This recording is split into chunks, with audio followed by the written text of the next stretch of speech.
Hi, thanks for tuning in to Mad Minds TV. I'm Trey Little. This week's focus is on global life satisfaction, perceived loneliness, antisocial behavior, and well-being. And because this aligns with my current profession, 9 studies were reviewed, and I gravitated towards a study called. It was published in 2020, and the authors are.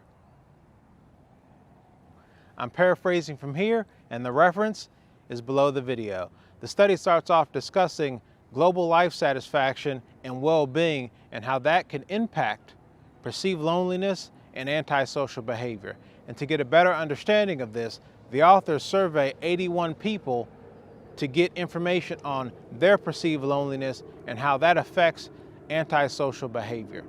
And this is where a term called social sustainability arrives, which can be viewed as creating a society putting people's needs first, and concepts such as positive relationships, social concerns, social influence, and material comforts arrive as potential metrics to determine a person's life satisfaction as well as their overall well-being.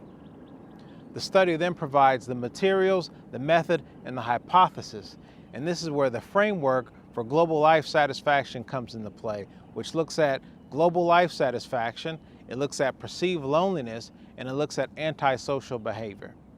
It then provides information on how the data was collected, how it was analyzed, the results, as well as the discussion and then the conclusion. And to sum it up, when a person isn't satisfied with their life, they become less social. And the less social a person becomes, the lonelier they may be. And the lonelier a person is, the more likely they are to embrace antisocial behavior.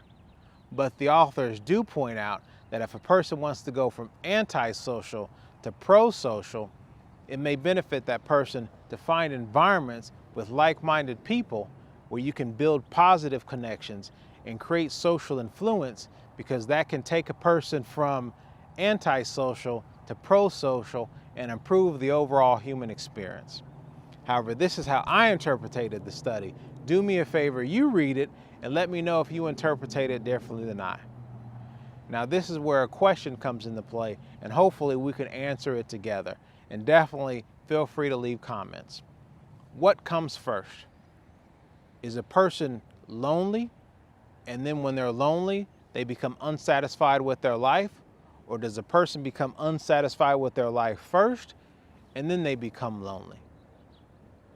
I think it's a little bit of both, because these things can be very fluid. However, I'm very curious what your opinion is on this topic of loneliness, life satisfaction, antisocial behavior, and overall well-being. Thanks again for checking out Mad Minds. And as always, stay mad, stay sharp, and be well. Thanks again. I'll see you later. Bye-bye.